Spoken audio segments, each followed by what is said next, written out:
Bonjour et bienvenue dans les suggestions cinéphiles de l'Odyssée. Aujourd'hui, la suggestion cinéphile numéro 170. C'est quand même incroyable. Ça fait un rythme de pratiquement 2 suggestions par jour depuis un an.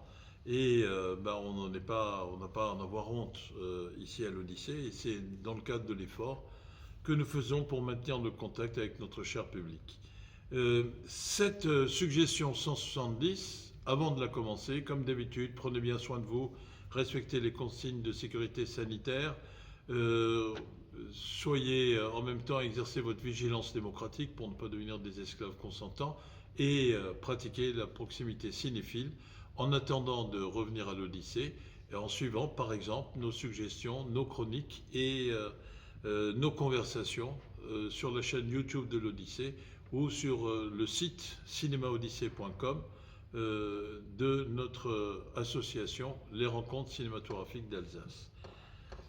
Alors, le film dont je vais vous parler aujourd'hui, c'est un film qui, moi, à titre personnel, me tient énormément à cœur. C'est un de mes 10 films préférés, si vous voulez. Euh, et si vous ne voulez pas, je m'en excuse, mais c'est quand même un de mes films préférés. Euh, Full Metal Jacket de Stanley Kubrick. Le film est sorti à l'automne 1987, mais il a subi un processus de maturation de près de 7 ans. Alors, si vous pensez que c'est difficile de faire un film dans une friche industrielle, dans un hangar de la région de Londres, pour à la fois évoquer l'espace-temps, l'univers de la formation de Marine en Caroline du Sud. Puis, si vous pensez que c'est difficile de prendre un épisode, l'offensive du Tet du Viet Cong en 1968, et de tourner ça dans le même espace d'une friche industrielle et de hangars désaffectés de la région de Londres, eh bien, regardez Full Metal Jacket parce que vous verrez que c'est parfaitement possible, avec de faibles moyens, de modestes moyens, disons. 17 millions et demi de dollars le coût du film. Alors qu'il y a des films qui faisaient 100 millions ou plus, évidemment, à l'époque déjà. Euh, Stanley Kubrick fait un chef-d'œuvre. C'est en tout cas mon opinion, et je la partage avec moi-même. Alors, sur le processus de maturation de ce film, je voudrais dire 2, 3 mots. Euh, c'est le 4e film qui parle de guerre de Stanley Kubrick, qui dans sa carrière était relativement peu prolixe, puisqu'il a fait 11 films, voilà, au total. Fear and Desire, ce premier film qui parle de guerre. Les Sentiers de la Gloire, 2e film qui parle de guerre. Docteur Folamour, 3e film qui parle de guerre. Et là maintenant, avec celui-ci, entre 1980 et 1987, eh bien, Full Metal Jacket. Le titre renvoie à un habillage métallique qui rend les balles plus rapides, plus tueuses, plus dangereuses et plus destructrices et plus pénétrantes en quelque sorte. C'est un terme technique du langage guerrier et militaire. Il voulait faire un film, de nouveau, sur peut-être à l'occasion de la guerre du Vietnam. C'est pas un film sur la guerre du Vietnam, c'est à partir d'une référence à la guerre du Vietnam, un film sur la guerre. Pas un film de guerre, mais un film sur la guerre. Alors, pour la petite histoire, en amont, il va remarquer un bouquin américain, Michael Hare, l'écrivain, qui s'appelle The Dispatch, Putain de mort, c'est le titre en français, qu'il trouve très intéressant parce que, sans faire de jugement, c'est un film qui parle d'une expérience terrible, destructrice, jalonnée par la mort, rythmée par la mort, par la destruction, par des pulsions meurtrières aussi, à l'occasion de la guerre du Vietnam. Et grâce à un ami commun, à Michael Herr et à Stanley Kubrick, qui n'est rien d'autre que Sir John le Carré, eh bien, il fait sa rencontre et il lui demande de devenir le co-scénariste, parce que Kubrick, il participe toujours au scénario de ses films. Il lui demande d'être le co-scénariste d'un projet qu'il veut faire, d'un film sur la guerre. Et ils travaillent ensemble, et au fur et à mesure qu'ils travaillent ensemble, Michael Herr, et ça c'est très intéressant, c'est les dominos d'une certaine manière, mais d'une façon créatrice, lui parle d'un autre écrivain qui s'appelle Gustav Hasford et qui a écrit un livre qui s'appelle The Short Timer, Le Merdier, la traduction française. Et Stanley Kubrick lit le roman, il est encore plus séduit par le roman. Et donc les deux décident de proposer à Gustav Hasford, d'être aussi le co-scénariste de ce film. Et c'est ainsi que va mûrir le projet qui va aboutir à la réalisation du film Full Metal Jacket. Et ce qui est intéressant, c'est que pendant qu'il fait les repérages, et donc il décide de tourner ce film, même si une partie est censée se dérouler en Caroline du Sud, aux États-Unis, et l'autre au Vietnam, eh bien, il décide de tourner ça dans la banlieue londonienne, dans ces friches industrielles et ces hangars désaffectés dont je vous ai parlé au début. Et il va avoir la chance de rencontrer sur sa trajectoire, pendant qu'il travaille au casting du film, eh bien, un instructeur militaire qui a entendu dire qu'il préparait un film et qui lui envoie un courrier. Il le rencontre, il s'appelle cet instructeur militaire R. Lee Hermey, qui a été un marine, un instructeur de marine et qui a une expérience extraordinaire. Et dans une interview au Monde, eh bien, Stanley Kubrick dit qu'il a été absolument fasciné par le fait que cette personne, Hermé, l'instructeur, eh bien, il avait un répertoire d'injures qui était extraordinaire et qu'il avait eu l'habitude, dans sa vie professionnelle d'instructeur de marine, d'utiliser pour mettre au pas, il n'y a pas d'autre mot, n'est-ce pas, pour dresser, qu'ils soient des bêtes tueuses, des machines à tuer, pour dresser les marines. Et cela va, après quelques hésitations, Kubrick va décider de le faire travailler parce que l'authenticité, si vous voulez, et l'implication de cet instructeur va forcément faire réagir les acteurs qui vont encore plus rentrer dans le rôle, pense-t-il. Et il y a toujours eu chez Kubrick cette volonté de manipuler un tout petit peu les acteurs pour les rendre plus, pour faire sortir de leur capacité de jeu le maximum de ce qui est nécessaire et utile pour la réalisation du film. Il essaiera de faire la même chose d'ailleurs pour Eyes Wide Shut entre Nicole Kidman et Tom Cruise, mais là ce sera moins réussi. Et on en parlera une autre fois de cela. Alors, le film est absolument intéressant. Il s'organise en deux parties. Une première partie qui ont été évidemment tournées dans le sens inverse, c'est-à-dire que la première partie qui apparaît dans le film a été tournée en second lieu, en seconde place, et cette première partie, c'est l'instruction des marines avant leur envoi au Vietnam. Et la deuxième partie, eh bien, c'est leur implication dans la guerre, cette sale guerre du Vietnam, dans laquelle les États-Unis, la société américaine a été plongée, elle a perdu son âme et elle a subi des traumatismes qui ont gravement et durablement secoué cette société, ainsi que le pouvoir politique d'ailleurs. Et dans la première...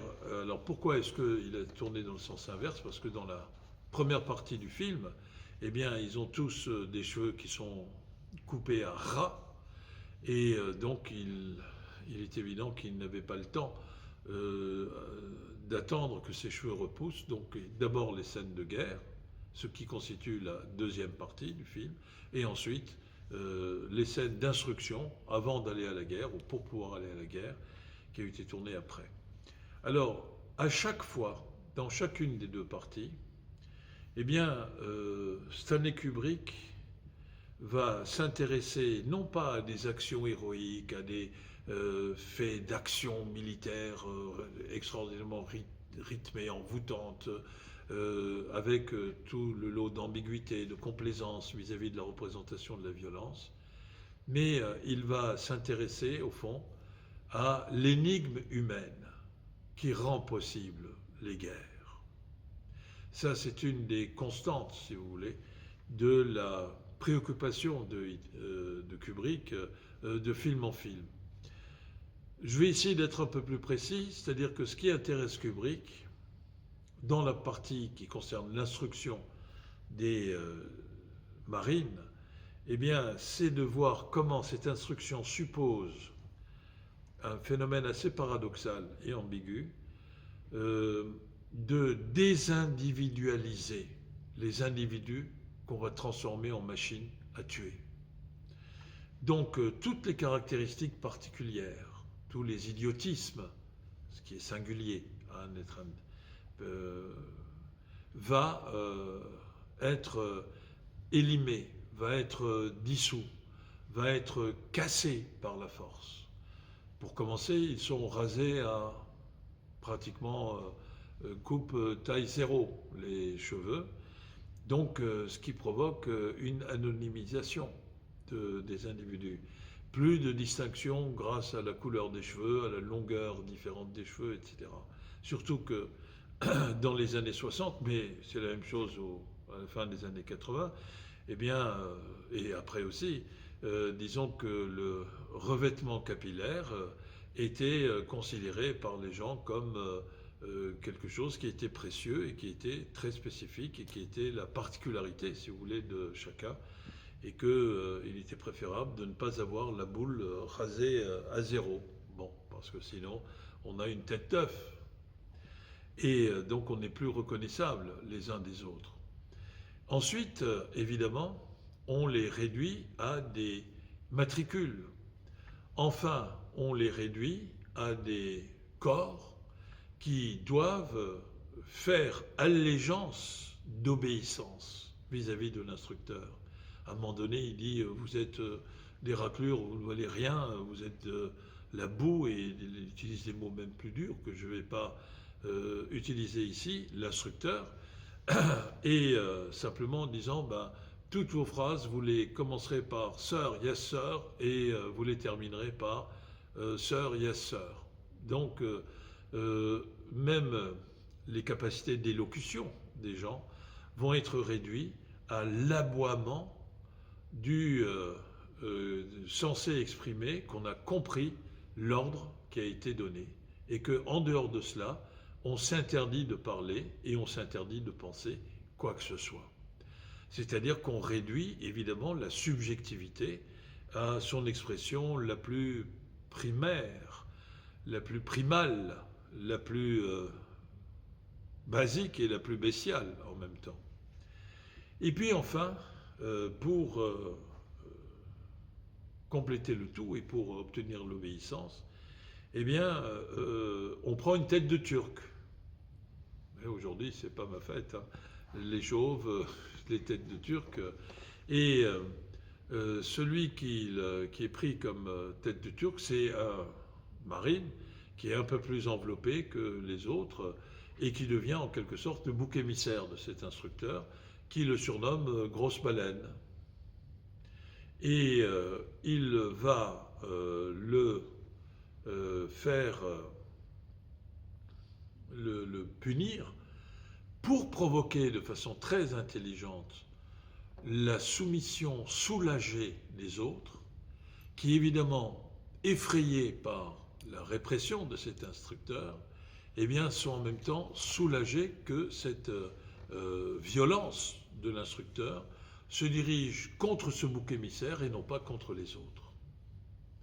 Et une fois que cela est acquis, donc ils vont, par silence complaisant, se rendre complices du véritable harcèlement et de la torture psychologique et physique imposée par l'instructeur à grosse baleine. Et puis, on va aller un peu plus loin. On va rendre Grosse Baleine responsable de toutes les impérities, de toutes les incapacités, et on va punir le groupe tout entier, au point qu'on va provoquer non seulement une adhésion par passivité à la violence de l'instructeur, mais il va provoquer l'instructeur auprès de ses soldats, de ses marines en train d'être formés, eh bien une haine, une rancœur vis-à-vis de Grosse Baleine qui va être considérée comme responsable des punitions collectives par ses incapacités à cette Grosse Baleine à faire les exercices qu'on veut, qu'on lui demande de faire, et qui va être considéré par le groupe comme responsable des malheurs imposés par l'instructeur au groupe. Et ils vont même le battre, c'est là qu'il y a un épisode qui est célèbre, les savons dans une serviette qui sont filmés d'ailleurs en plan rapproché, puis ensuite on va se rendre compte que c'est une arme pour punir pendant son sommeil dans le dortoir, si vous voulez, des marines, eh bien pour punir cette Grosse Baleine de ses incapacités.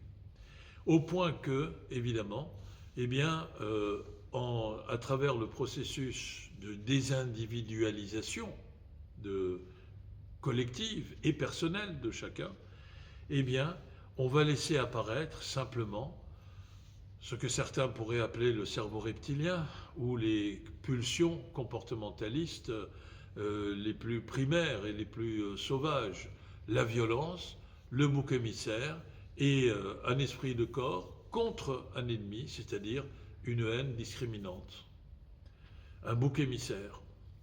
Et évidemment, cela va provoquer, en retour, vis-à-vis de ce malheureux, surnommé Grosse Baleine, une réaction qui va être du même acabit, c'est-à-dire du même ordre, c'est-à-dire qui va aussi être une réaction de pulsion meurtrière. Alors il y a une scène qui est absolument incroyable, il se réveille un soir et il a un drôle de regard, un peu comme le regard de Jack Nicholson dans Shining, n'est-ce pas? Et il prend son arme, il va dans les toilettes, parce qu'évidemment, cet univers, c'est un univers qui est un univers de bourbier, n'est-ce pas? Et donc les toilettes sont le lieu indiqué pour cela.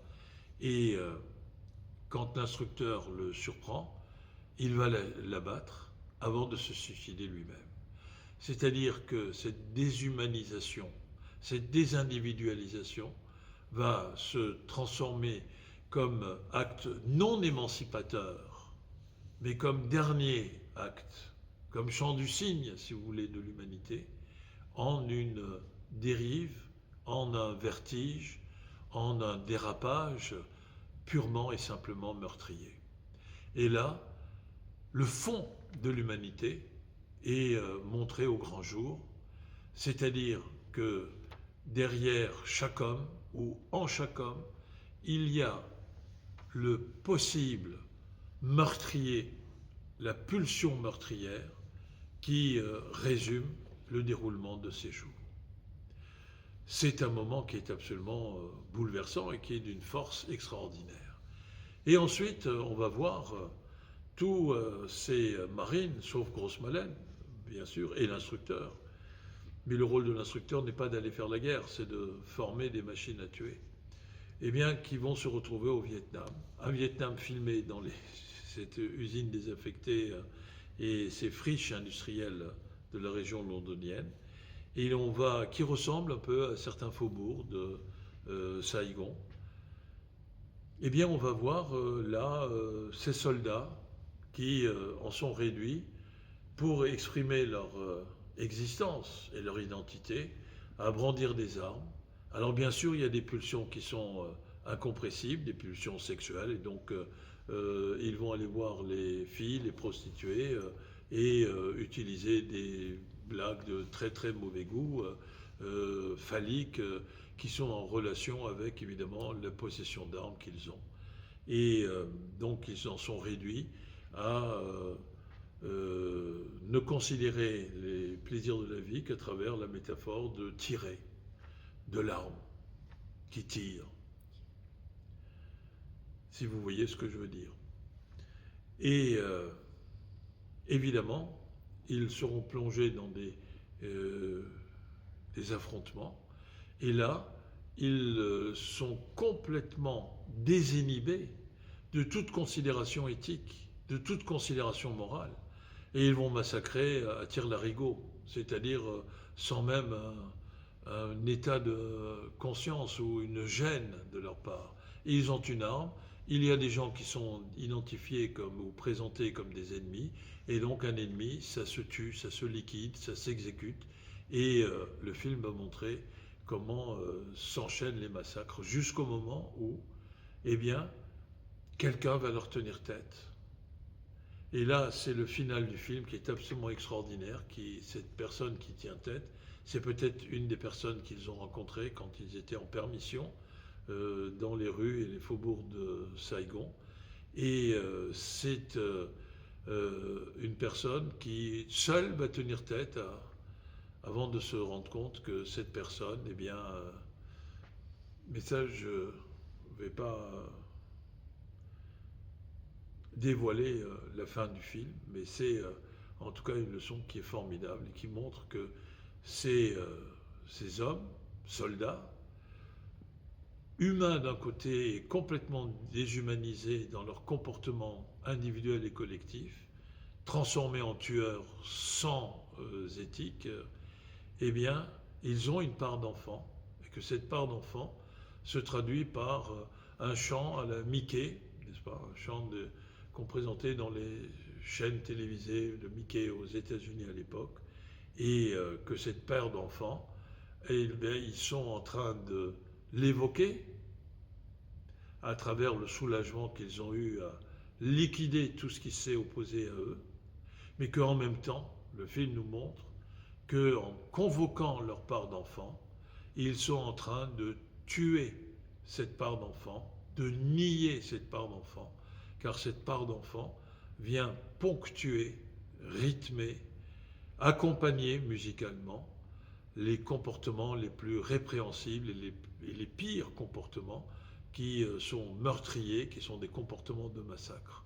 En cela, le film propose un état de ce qu'est la guerre, de ce que convoque la guerre dans les pulsions les plus immédiates et l'utilisation simplement du cerveau reptilien, et il laisse le soin au spectateur de tirer les conclusions par lui-même. Pour ce qui me concerne, en 1987, quand je l'ai vu pour la première fois, eh bien, j'ai trouvé que c'était un film qui dénonçait de façon incroyablement forte, incontestable, ce qu'était la logique guerrière, ce qu'était la logique de pulsion meurtrière. Et c'est la raison pour laquelle Full Metal Jacket est à mes yeux, en tout cas, un film, un véritable chef-d'œuvre du 7e art, fait avec des moyens plutôt modestes, mais porté par un regard d'une intensité, d'une puissance, d'une lucidité qui vous transperce, nous transperce, jusqu'à la moelle épinière, et qui nous amène à réfléchir sur le sens de la vie, qui ne peut pas, qui ne doit pas, qui ne devrait pas se réduire au fait de tuer ce qui est différent, ou de tuer et d'exécuter ce que l'on ne connaît pas et ce que l'on a tendance, par réflexe automatique, à considérer comme une menace. Grand film à voir à revoir et à revoir encore. Je vous souhaite une bonne projection de ce film, un bon visionnement de ce film, et je vous donne rendez-vous à très bientôt. Merci, au revoir, prenez bien soin de vous, au revoir.